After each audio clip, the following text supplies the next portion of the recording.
Now start in today lecture discovery of proton. तो जैसे ही electron का सर्च हुआ तो लोगों को ये चीज नॉलेज में था कि एटम जो होता है वो न्यूट्रल होता है। तो एटम के अंदर ये तो मालूम चल गया कि atom is neutral, atom is neutral, atom neutral था, ये लोगों को पहले से मालूम था। और तब समझ में आया कि इसके अंदर जो एक सब पार्टिकल्स है वो इलेक्ट्रॉन है। तो एटम कंटेन सब पार्टिकल्स दैट इज इलेक्ट्रॉन। केवल इलेक्ट्रॉन्स के बारे में मालूम चला जिसपे चार्ज क्या था, नेगेटिव था।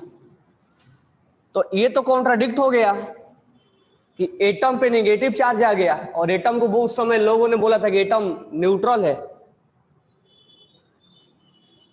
तो जैसे ही इलेक्ट्रॉन का सर्च हुआ तो ये मालूम चला कि इलेक्ट्रॉन तो नेगेटिव वाला पार्ट है। तब समझ में आया कि इसके अंदर कोई ना कोई एक दूसरा भी पार्टिकल है जो इसको बैलेंस कर रहा है, इस चीज को बैलेंस कर रहा है, ताकि नेगेटिव को और पॉजिटिव को, क्योंकि इस दोनों बातों में कॉन्ट्राडिक्ट होने लग गया। एक तरफ एटम न्यूट्रल बोला जा रहा है और एक तरफ ये बोला जा रहा है कि एटम के अंदर जो सब पार्टिकल है वो इलेक्ट्रॉन है, उस पर भी नेगेटिव चार्ज है, नेगेटिव चार्ज है। ये तो कॉन्ट्राडिक्ट हो गया। तब समझ में आया कि हो ना हो एक दूसरा भी पार्टिकल साइज के अंदर जो इस न्यूट्रॉन नेगेटिव को क्या कर रहा है, बैलेंस कर रहा है, इस नेगेटिव को बैलेंस कर रहा है। तो दो चार पॉइंट लिख लो, इसके बाद आगे बढ़ते हैं। तो पहला पॉइंट तो हम ये लिखेंगे, proton are discovered by Goldstein. Proton are discovered by Goldstein. Proton are discovered by Goldstein. Proton are discovered by Goldstein. Proton are discovered by Goldstein. Next point लिखेंगे, लिखो,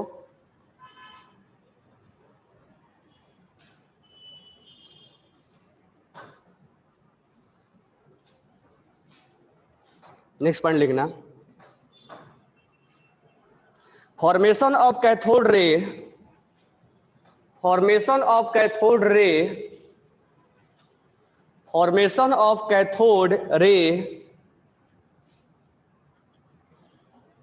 shown that SHOWN,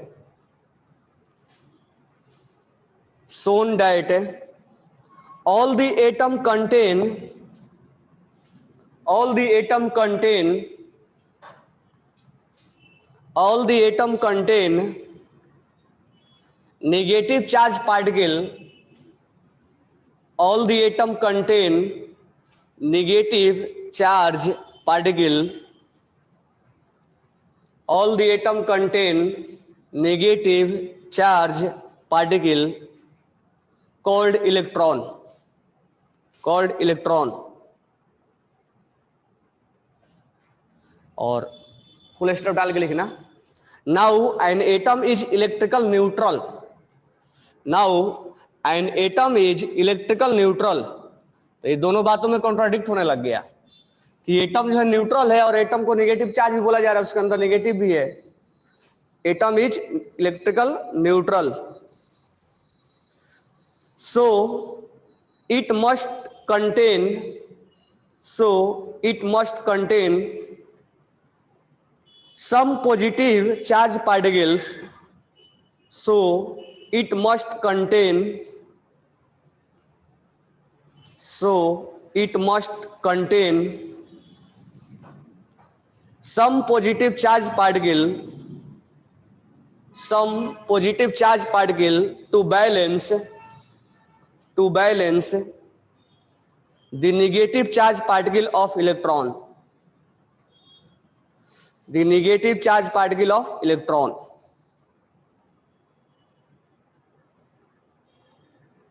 the negative charge particle on of electron। ठीक है।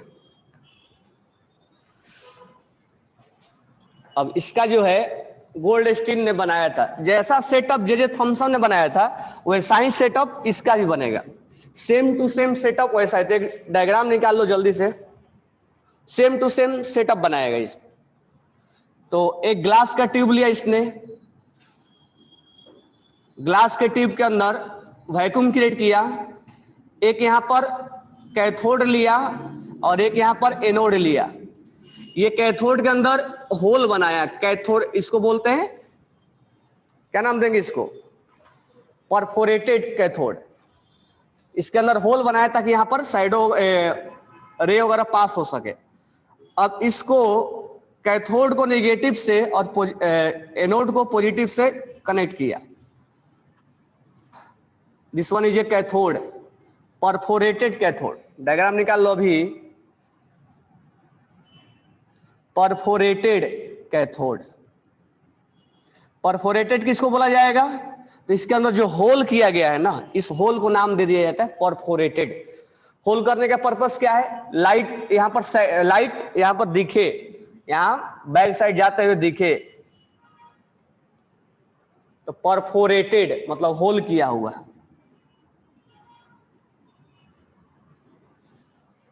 High voltage provide किया गया, वही 10,000 के approx high voltage के provide किया गया, क्योंकि यहां से यहां तक सर्किट को क्लोज करना है। और ये हमें एनोड है, ये एनोड है। एनोड पे चार्ज पॉजिटिव होगा और कैथोड पे चार्ज नेगेटिव होगा।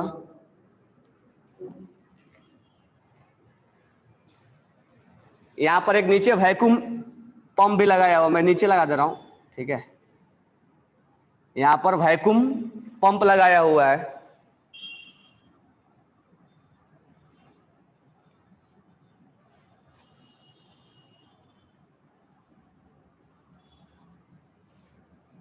वैक्यूम पंप लगाया हुआ है यहां पे। एयर को लिया गया इसके अंदर एट वेरी लो प्रेशर, या गैस को भी ले सकते हैं, gas at very low pressure.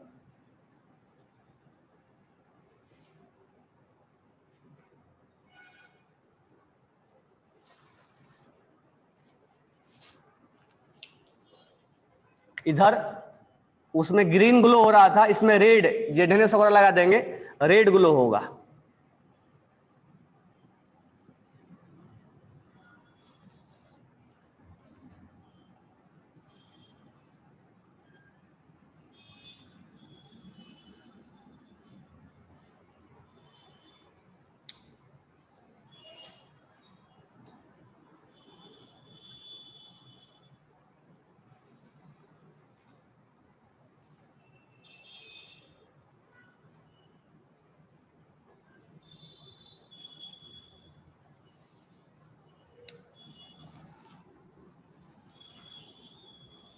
अब इसमें पहले समझ लेते हैं, इसके बाद तो हम लिखवाते हैं। समझ लो इसके अंदर क्या हुआ होगा। गैस के हम जगह पे ले लेते हैं हाइड्रोजन गैस। हाइड्रोजन गैस को इसके अंदर भर दिया गया। जब हाइड्रोजन गैस के अंदर इसके अंदर भरा गया होगा तो हाइड्रोजन एटम है,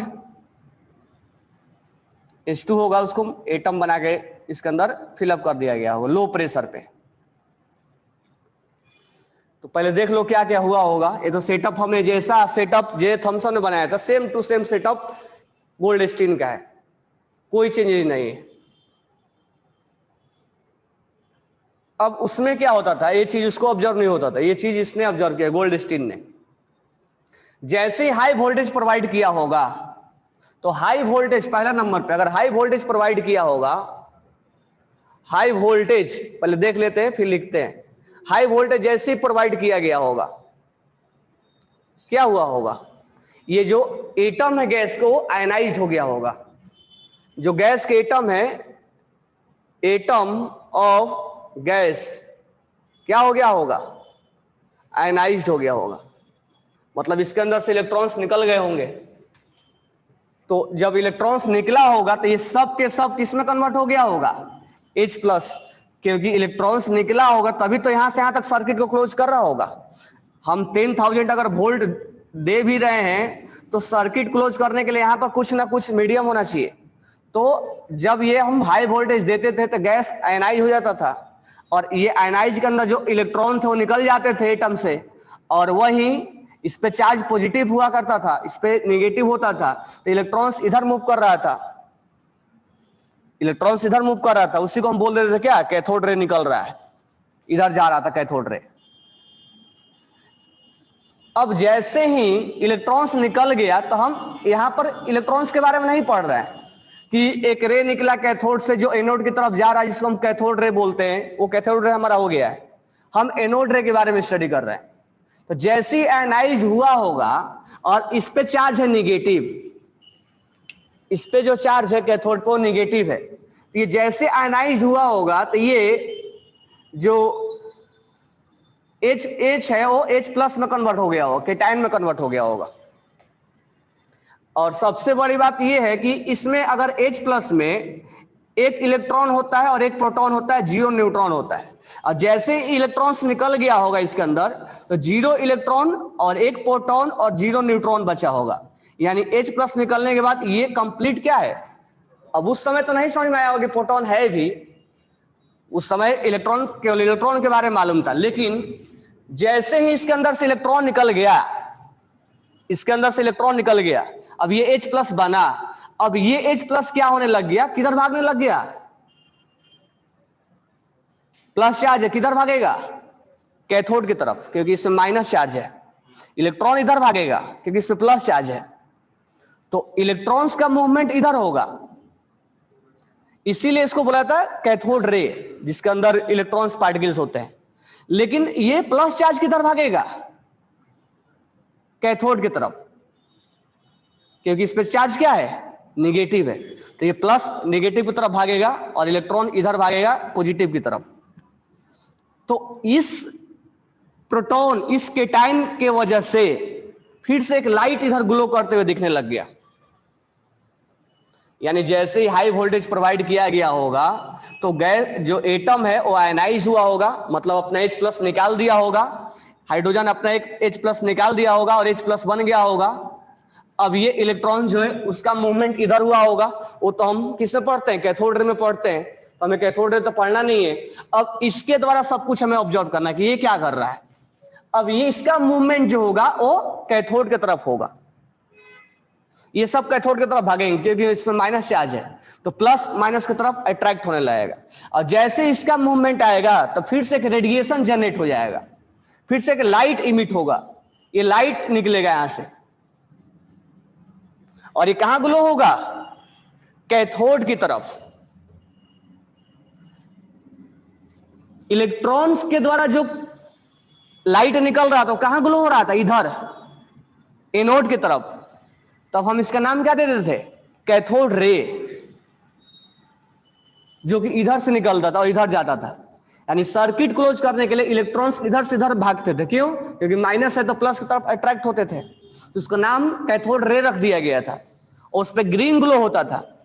ये जे थॉमसन को ऑब्जर्व हुआ, लेकिन इसके अंदर गोल्डस्टीन को ये ऑब्जर्व हुआ, उसने परफोरेटेड कैथोड बनाया और हाइड्रोजन गैस लिया उसने। गैस चेंज भी कर सकते हैं, नो प्रॉब्लम, गैस को हम चेंज भी कर सकते हैं, ऐसा नहीं केवल हाइड्रोजन गैस ही लेंगे, हाइड्रोजन गैस के अलावा कोई दूसरा भी गैस ले सकते हैं। मैं हाइड्रोजन गैस तो इसलिए बता रहा हूं ताकि थोड़ा समझ में हमें आ जाए, कोई भी गैस को हम यूज कर सकते हैं। अब जैसे इसके अंदर इलेक्ट्रॉन्स निकल गया, तो इलेक्ट्रॉन्स निकला तो थोड़ा सा ऑब्जर्व करते हैं, तो इसके अंदर एक ही पार्टिकल्स बचा हुआ, अगर आज के टाइम अगर हम देखें तो केवल प्रोटॉन बचा हुआ। अब ये जो है इधर भागने लग गया कैथोड की तरफ, क्योंकि इसका चार्ज पॉजिटिव नेगेटिव को अट्रैक्ट कर रहा था। अब इसके वजह से लाइट दिखने लग गया, इसका मूवमेंट जैसे हुआ, चार्ज पार्टिकल का जैसे मूवमेंट हुआ वैसे ही इसके अंदर लाइट दिखने लग गया, ग्लो करते हुए रेड ग्लो दिखने लग गया। तब गोल्डस्टीन ने बोला कि हो ना हो इसके अंदर एक और पार्टिकल्स है, और उस पार्टिकल्स का नाम रख दिया उसने प्रोटॉन, जो कि आज के टाइम में अगर हम देखेंगे तो वही है प्रोटॉन। इसके अंदर इलेक्ट्रॉन तो नहीं है लेकिन इसके अंदर प्रोटॉन है। अब इसके बाद में उसने क्या किया, वो लाइट व्हील्स रख के देखा, वो रोटेट हो रहा था, उसने बोला इसके अंदर मास भी है। जब उसने इलेक्ट्रिक फील्ड और मैग्नेटिक फील्ड में रखा तो ये किधर अट्रैक्ट हो रहा होगा, निगेटिव की तरफ डाइवर्ट हो रहा होगा। इसका मतलब उसने ऑब्जर्व किया होगा कि इस पे चार्ज क्या है, पॉजिटिव चार्ज है। फिर बाद में चल के पॉजिटिव चार्ज का वैल्यू निकाला गया और उस रे के अंदर जो निकला वैल्यू उसका नाम रख दिया गया कि वो प्रोटॉन है। लेकिन जब इसका E/m वैल्यू निकाला गया, E/m वैल्यू, तो E/m वैल्यू जो है वो कैथोड के लिए नेचर ऑफ गैस पे डिपेंड नहीं करता है, लेकिन E/m वैल्यू एनोड के लिए नेचर ऑफ गैस पे डिपेंड करता है। सोचो क्यों ऐसा बोला गया है? हाँ, वो इलेक्ट्रॉन्स के निकाला गया है, चाहे वो इलेक्ट्रॉन्स ऑक्सीजन से निकले, चाहे वो इलेक्ट्रॉन हाइड्रोजन से निकले, चाहे वो इलेक्ट्रॉन्स सोडियम से निकले, उसका E/m कहीं से इलेक्ट्रॉन्स निकले उसका चार्ज और मास तो वहीं होगा ना, कहीं से निकले हो, चाहे वो सोडियम से निकला हुआ इलेक्ट्रॉन हो, चाहे पोटेशियम से निकला हुआ इलेक्ट्रॉन हो, उसका चार्ज और मास का वैल्यू क्या होगा? सेम होगा। लेकिन इसके अंदर अगर हम देखें कि E/m वैल्यू जो होता है, इसी बस स्टेटमेंट ध्यान में रखना कि E/m value of cathode ray will independ upon nature of gas और E/m value of anode will depend upon nature of gas. अब रीजन देख लो क्या है, इसका रीजन बता रहा हूं। अब इसका E/m निकालना है, तो E/m मतलब चार्ज, ये मत सोचना कि इलेक्ट्रॉन का चार्ज, चार्ज किसका? इस एटम का चार्ज, यानी इसको बोला जाएगा charge by mass ratio, charge by mass ratio, charge by mass ratio, specific charge. अगर मैं H+ का निकालूं तो जो भी चार्ज आएगा और जो भी मास आएगा।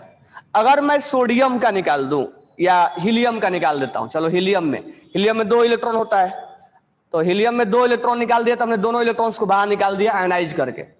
जब दोनों इलेक्ट्रॉन्स को आयनाइज करके बाहर निकाल दिए इसके अंदर, तो इसका चार्ज अलग आएगा और मास अलग आएगा।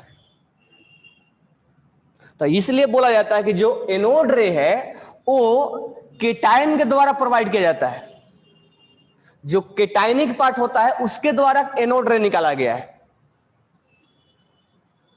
तो एनोड रे जो प्रोवाइड करते हैं वो केटायन करते हैं। मान लो लिथियम ले लिया हमने, लिथियम +3, तो इसका चार्ज अलग आएगा, मास अलग आएगा, क्योंकि हम इसका चार्ज बाय मास निकाल रहे हैं, नहीं कि इलेक्ट्रॉन्स का निकाल रहे हैं, नहीं कि प्रोटॉन का निकाल रहे हैं। हालांकि इसमें निकलने के बाद प्रोटॉन आ गया है, तो अब हालांकि तीसरा भी पार्टिकल इसके अंदर न्यूट्रॉन भी है, तो अभी न्यूट्रॉन तो सर्च हुआ नहीं है, लेकिन इसका चार्ज बाय मास रेशियो सबके लिए अलग अलग आया, क्योंकि गैस अलग अलग था। और उस केस में, कैथोड के केस में इलेक्ट्रॉन्स का निकाला जाता है और इसके लिए इस केटायनिक पार्ट को निकाला जाता है। समझ में आ गया? तो डिफरेंट गैस के लिए E/m का वैल्यू डिफरेंट होगा, क्योंकि वो चीजें अलग अलग गैस लेंगे तो अलग अलग वैल्यू भी रखना पड़ेगा। और जो E/m रेशियो निकालते थे वो किसके लिए निकालते थे? इलेक्ट्रॉन्स के लिए निकालते थे। तो इलेक्ट्रॉन्स कहीं से भी आए उसका चार्ज और मास का वैल्यू सेम रहता था, लेकिन इसमें जो चार्ज बाय मास का वैल्यू है वो, हाँ, वो केटायन। अब मान लो इसके अंदर हमने लिया H+,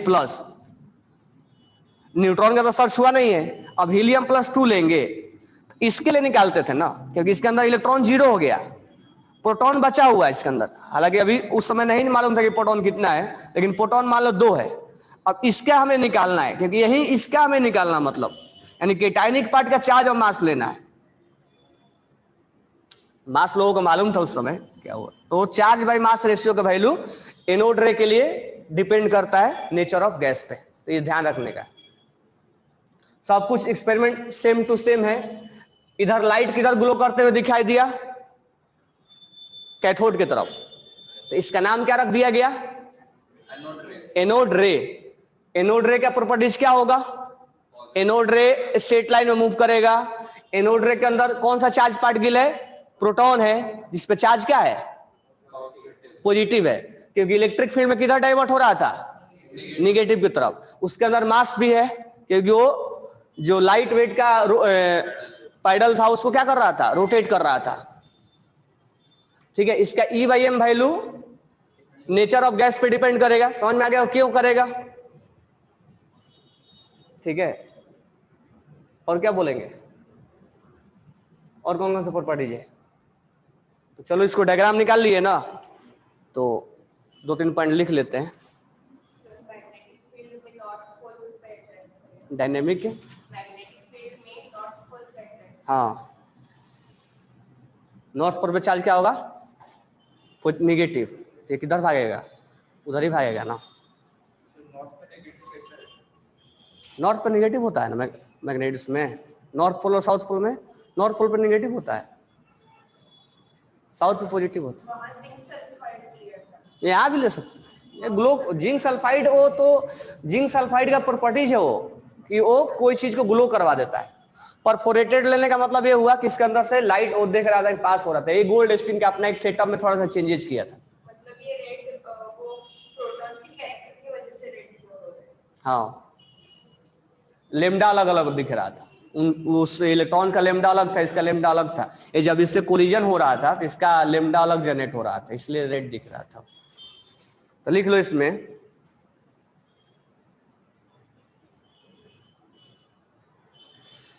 पहला पॉइंट लिखना, in the production of positive रे, in the production of positive रे, in the production of positive रे, in the production of positive ray, a discharged tube having, a discharged tube having,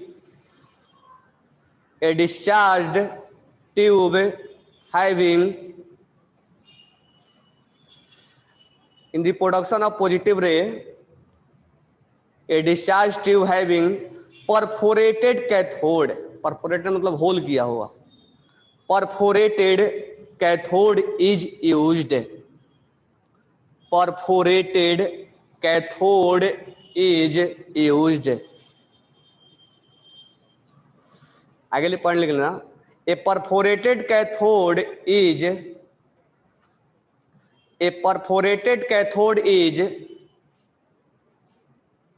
cathode having hole in it, a perforated cathode is cathode having hole in it, hole in it। Full stop लगाना। these performance, these performance, these performance, these performance और whole, और whole allow, a double l o w, allow the positive ray, the positive ray to pass through them, to pass through them, to pass through them। यानी कि whole इसलिए बनाया गया था ताकि इसमें से पॉजिटिव रे क्या हो जाए, पास। ये बस सेटअप में थोड़ा सा चेंजेस किया गया था। यहाँ पर एक होल बनाया गया था, उसमें शैडो वगैरह दिखता था, तो इसमें डायरेक्ट वो होल से पास हो गए क्या होता था, ग्लो करता हुआ दिखता था। जेडएनएस यहाँ भी लगा सकते हैं, जेडएनएस का वो प्रॉपर्टीज है, वो ग्लो करवाता है। कोई चीज अगर रेडिएशन उस पर हिट करता है तो ग्लो करता है। तो ऐसा नहीं कि जेडएनएस सर इसमें यूज करेंगे, नहीं कर सकते हैं, देखने के लिए जेडएनएस कॉमन टाइप की चीज है। आगे लिखना second point, when A high voltage of about 10,000 volt, when a high voltage of about, when a high voltage of about 10,000 volt is applied to discharge tube, is applied to discharge tube, when a high voltage is about 10,000 volt is applied to a discharged tube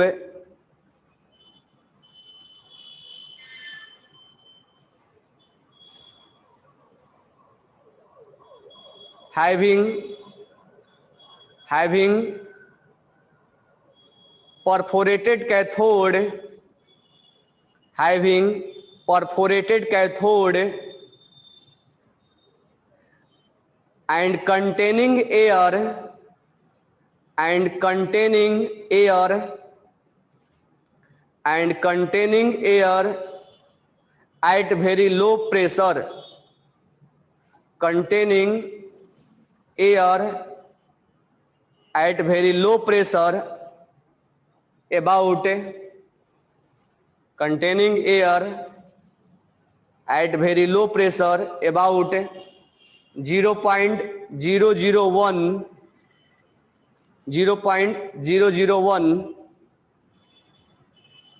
mm of mercury, mm of mercury, comment डाल के लिखना mm of mercury.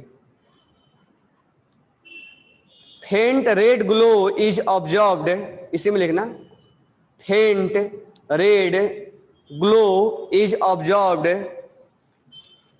Faint red glow is observed behind the cathode, behind the cathode,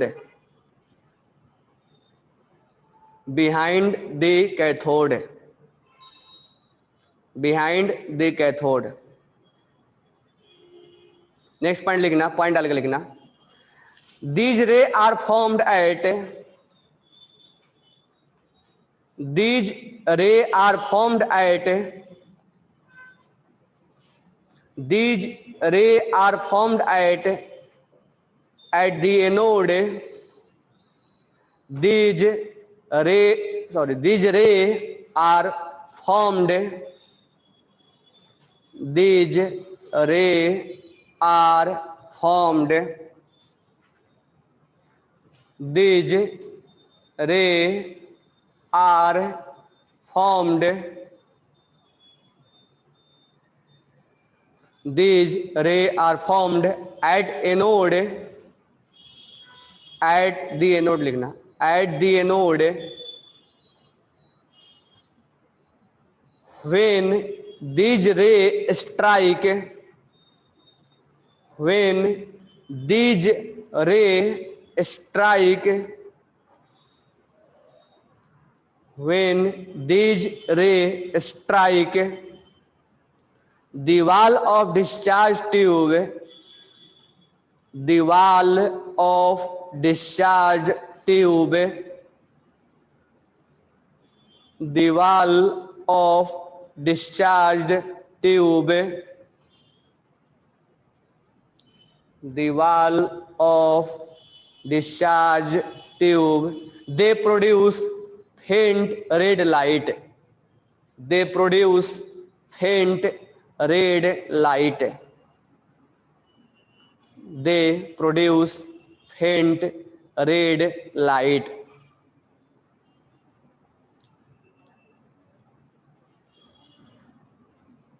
next point, since, इसी में लिखना since these ray are formed, since these ray are formed,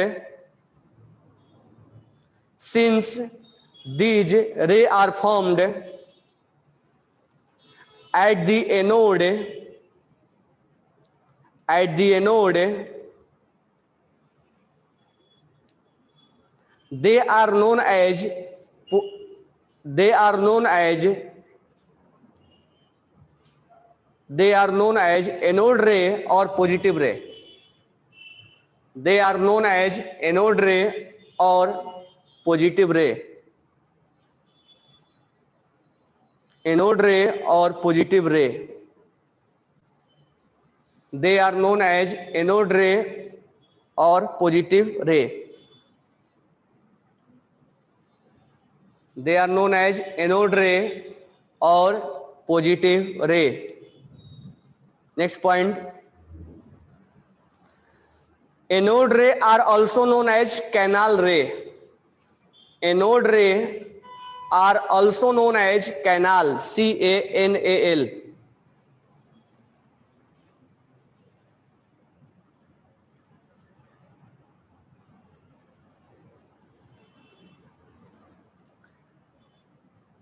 Anode ray are also known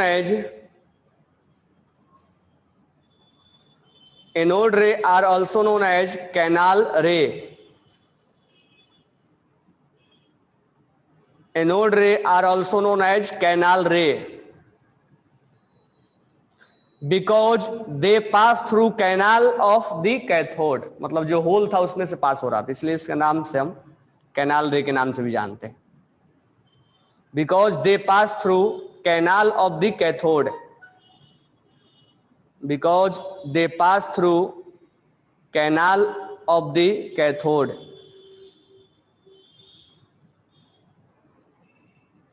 Canal of the cathode. Next point लिखना. In the discharge tube, in the discharge tube, in the discharge tube, in the discharge tube, cathode ray are emitted from cathode. In the discharge tube, cathode ray are emitted, cathode ray are emitted from cathode, cathode ray are emitted from cathode. These ray consist of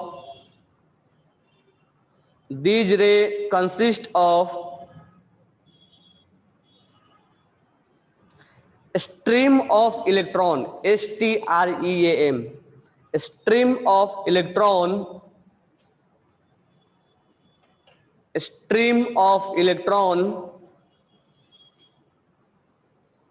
stream of electron which move towards anode with very high speed, which move towards anode with very high speed. Timing 40 में ना, 10:41.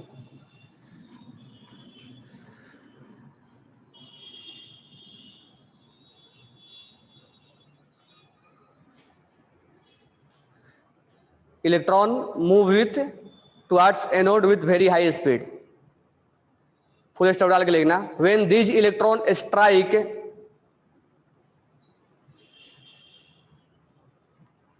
when these electron strike, when these electron strike,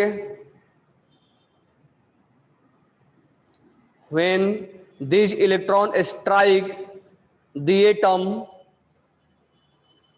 when these electron strike the atom or molecules of the gas, or molecules of the gas, or molecules of the gas, or molecules of the gas,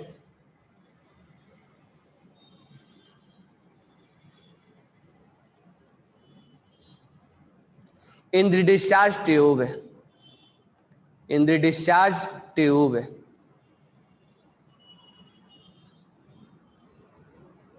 in the discharge tube,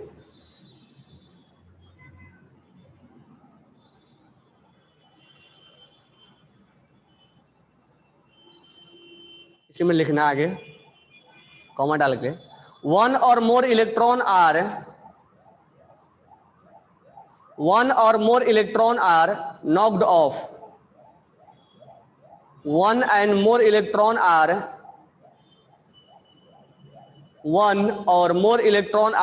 knocked,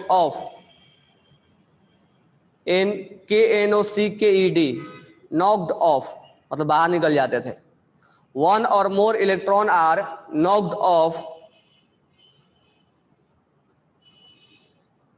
one and more electron are knocked off from the atom, from the atom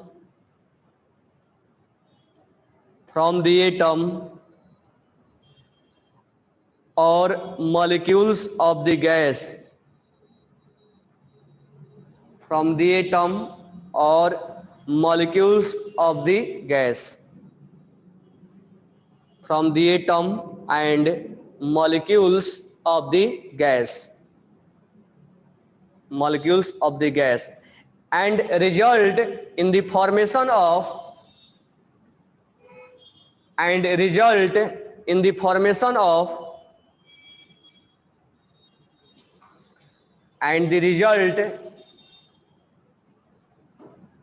and the result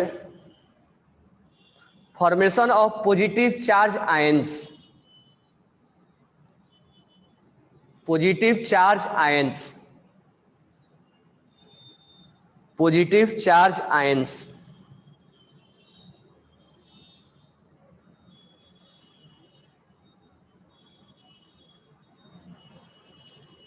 full stop डाल के लिखना, this positive charge ions, these positive charge ions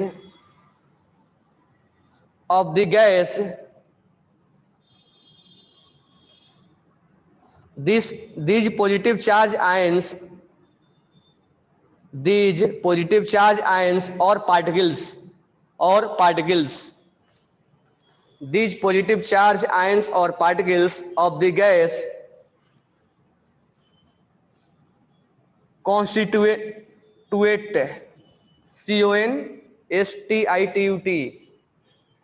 constitute the anode ray, the anode ray, the anode ray. तो कहने का मतलब Goldstein ने वही setup बनाया, same to same setup J Thomson वाला बनाया, हाई वोल्टेज दिया, इसके अंदर गैस लिया, लो प्रेशर पे गैस लिया, 10,000 वोल्टेज दिया, यहाँ परफोरेटेड कैथोड लिया, इसके अंदर होल था, ठीक है। जैसे ही इसने करंट दिया तो ये गैस आयनाइज हो गया होगा और अपना एक इलेक्ट्रॉन निकाल दिया होगा और ये क्या बन गया हो गया, पॉजिटिव चार्ज। तो कोई भी गैस लेंगे तो लास्ट पॉइंट पढ़ना, उसमें लिखा हुआ है, कोई भी गैस लेंगे तो सारे के सारे इलेक्ट्रॉन्स क्या हो जाएंगे, नॉक्ड ऑफ हो जाएंगे, सारे के सारे बाहर निकल जाएंगे और क्या बन जाएगा, केटाइन बन जाएगा। और यही केटाइन जो होता है वो एक रे प्रोवाइड करता है, यही पार्टिकल्स जो है एक रे प्रोवाइड करेगा और इसका मूवमेंट किधर होगा, कैथोड की तरफ। ये रे सब इधर भागेंगे क्योंकि इस पे पॉजिटिव चार्ज है, तो ये रे इधर भागेगा, ये पार्टिकल्स इधर भागेगा, इसके वजह से लाइट इमिट होता हुआ एक दिखाई देगा, रेड कलर का, फेंट रेड कलर का दिखाई देगा और इसी रे को नाम रख दिया गया एनोड रे। और ये पॉजिटिव की तरफ से निगेटिव की तरफ जाता है तो इसको पॉजिटिव रे भी बोलते हैं, समझ में आया क्या। और ये कैनाल, ये होल से पास होते हुए यहां ग्लो होता है तो इसको कैनाल रे भी बोलते हैं। तो जे थॉमसन के सेटअप में कैनाल रे नहीं था, लेकिन इसने थोड़ा सा एडवांस वर्जन में क्या किया, बस सिंपल होल बना दिया, उससे कोई और पर्पस नहीं था, बस ये लाइट इसमें से पास होता हुआ दिख रहा था, ये आराम से इसमें से लाइट इस कैनाल रे से, कैनाल से पास हो रहा, सो कैनाल रे उसने बोल दिया, ठीक है। तो ये तो उसने सेटअप बना के ऐसा ऑब्जर्वेशन लिया गोल्डस्टीन ने, सेम टू सेम सेटअप बनाया, तो उस रे का नाम रख दिया एनोड रे या पॉजिटिव रे या कैनाल रे के नाम से हम जानते हैं। और इसके अंदर जो पार्टिकल्स निकला उस पार्टिकल्स को नाम रखा उसने प्रोटॉन, ठीक है। तो अब नेक्स्ट क्या करना, आप नेक्स्ट हमें लिखना है, हेडिंग लिख लो, प्रॉपर्टीज ऑफ एनोड रे, प्रॉपर्टीज ऑफ एनोड रे। तो मैं बता दे रहा हूं, अब घर से उसको राइट डाउन करके लिखना। तो ये तो हुआ एक्सपेरिमेंट कि कैसे एनोड रे हमें मिला, और उस एनोड रे के अंदर कौन सा पार्टिकल्स मिला, प्रोटॉन, क्योंकि हर रे के अंदर क्या है, पार्टिकल्स है। तो इस पार्टिकल्स के अंदर कौन सा पार्टिकल, इस रे के अंदर कौन सा पार्टिकल्स बोलेंगे हम, एनोड रे, सॉरी कैथोड बोलेंगे, प्रोटॉन बोलेंगे, ठीक है। तो इस एनोड रे के अंदर हम क्या बोलेंगे, प्रोटॉन है पार्टिकल्स। तो हेडिंग लिख लेना नेक्स्ट, प्रॉपर्टीज ऑफ एनोड रे, प्रॉपर्टीज ऑफ एनोड रे। तो एनोड रे का प्रॉपर्टीज में मेन क्या है, एनोड रे स्ट्रेट लाइन मूव करेगा। इसका E by m value nature of gas पे डिपेंड करेगा। ये इंपॉर्टेंट पॉइंट है। क्यों करेगा समझ में आ गया ना? क्योंकि हर बार जब हम अलग अलग जब गैस लेंगे तो ये जब बनेगा तो इसका चार्ज अलग आएगा और इसका मास अलग आएगा। मतलब इसका मान लो हीलियम +2 लेंगे तो उसका चार्ज अलग आएगा, मास अलग आएगा। तो इसका E बाई एम वैल्यू, इसका E बाई एम वैल्यू अलग अलग आएगा। तो E by m value gas के नेचर पे डिपेंड करेगा।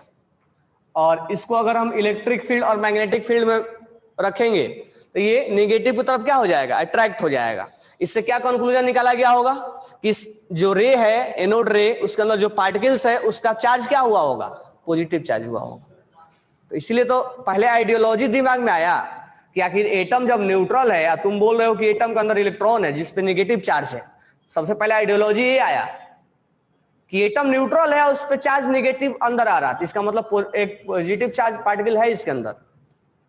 तो वही पॉजिटिव चार्ज पार्टिकल हमें मिल गया एनोड के रूप में, ठीक है, एनोड रे के रूप में, जिसके अंदर जो पार्टिकल्स है वो प्रोटॉन है। तो इलेक्ट्रिक फील्ड मैग्नेटिक फील्ड में रखेंगे तो ये निगेटिव की तरफ अट्रैक्ट होगा। अगर पैडल रखते हैं तो पैडल को रोटेट करेगा। इसका मतलब ये कंक्लूजन निकाला है कि इसके अंदर, इस पार्टिकल्स के अंदर मास भी है, ठीक है। तब घर से लिख के लाना इसका प्रॉपर्टीज ऑफ कैथोड रे, ठीक है। और उसके बाद आप लिखना next point characteristics of proton. ये टॉपिक मत लिखना, मतलब नेक्स्ट लिखना कैरेक्टरिस्टिक्स ऑफ प्रोटॉन, कि प्रोटॉन का मास कितना होता है, प्रोटॉन का चार्ज कितना होता है। तो ये कर लिख के लाना, ठीक है। और इसका E बाई एम वैल्यू हम यूनिट से निकालेंगे, कंपेयर करने के लिए आता है। अच्छा, E बाई एम वैल्यू सबसे ज्यादा किस गैस के लिए होगा? किसके लिए? हाइड्रोजन के लिए होगा ना, क्योंकि उसका मास क्या है? सबसे कम है। तो E बाई एम वैल्यू सबसे ज्यादा होगा हाइड्रोजन गैस के लिए। तो लिख भी लेना, कल प्रॉपर्टीज में इसको लिख भी लेना कि E बाई एम वैल्यू सबसे ज्यादा हाइड्रोजन गैस के लिए होता है, क्योंकि कभी कभी पूछता ही। वॉल्यूम से नहीं लिखना है, मैं जो भेजा हूं ना PDF उसमें होगा, उससे भी लिखना और वॉल्यूम से मैच, थोड़ा सा मैच करा के लिखना दोनों से। जो पॉइंट उसमें नहीं होगा वॉल्यूम में होगा, वो पॉइंट वॉल्यूम वाला लिख लेना, और जो वॉल्यूम में नहीं होगा कुछ पॉइंट वहां से मिला के एक बार लिख लेना उसमें। यही 5-6 पॉइंट है। E by m value nature of gas पे डिपेंड करता है। E by m value hydrogen gas के लिए सबसे ज्यादा होता है, स्ट्रेट लाइन में मूव करता है, इलेक्ट्रिक फील्ड मैग्नेटिक फील्ड में डाइवर्ट होता है, और ये निगेटिव की तरफ अट्रैक्ट होगा, ठीक है, नॉर्थ पोल की तरफ अट्रैक्ट होगा।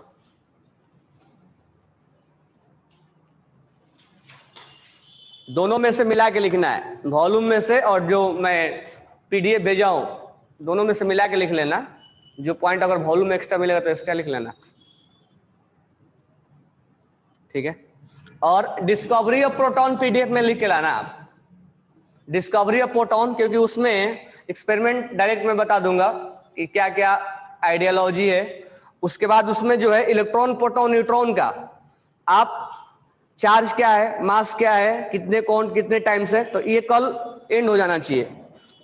टाइम बचेगा तो क्वेश्चन मैं करवा दूंगा, बट ज्यादा ये कोशिश करना कि न्यूट्रॉन तक का डिस्कवरी आप राइट डाउन कर लेना।